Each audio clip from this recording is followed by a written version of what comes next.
How to download and install Binance app on Android. Hello everyone, welcome back to the channel. This is Rose and without further ado, let's begin. To download and install Binance app on Android, launch Play Store on your device. Make sure to log into your particular account. Now head towards search icon at bottom right and search bar at top. Type in Binance and from the section choose the correct one, that is Binance, buy Bitcoin and crypto.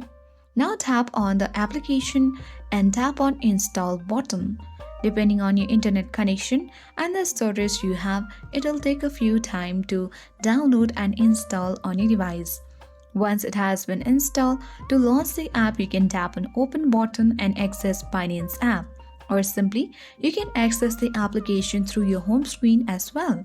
And once you open, you can create an account or log in if you already have an account on Binance. So with that, you are good to go. So until and unless this gets downloaded, you can easily subscribe to our channel for more updates from this channel. Thanks for watching and I'll see you in the next video.